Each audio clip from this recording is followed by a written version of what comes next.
নমস্কার, জ্যোতিষার্ণব শ্রী সৌম্যজ্যোতির ইউটিউব চ্যানেলে ও ফেসবুক পেজে আপনাদের সবাইকে স্বাগত।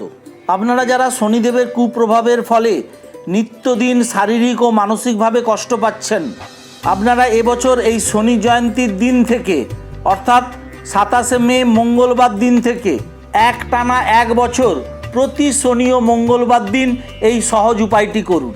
এই উপায়টি করলে দেখবেন মহাদেব ও শনিদেবের কৃপায় আপনারা বিভিন্ন ধরনের সমস্যা থেকে ধীরে ধীরে মুক্তি পেতে চলেছেন।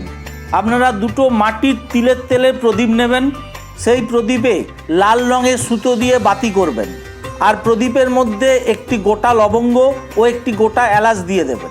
ওই 2টি তিলের তেলের প্রদীপের মধ্যে যে কোনো একটি প্রদীপ আপনারা শমী গাছের তলায় আপনারা জ্বালাবেন পূর্ব দিকে মুখ করে, আরেকটি তিলের তেলের প্রদীপ আপনারা পূর্ব দিকে মুখ করে অশ্বত্থ গাছের তলায় জ্বালাবেন। সেই সাথে সাথে আপনারা আপনাদের মনস্কামনা জানাবেন অশ্বত্থ গাছকে ও শমী গাছকে। এর সাথে সাথে আপনারা প্রতি শনি ও মঙ্গলবার দিন হনুমান চল্লিশা পাঠ করবেন।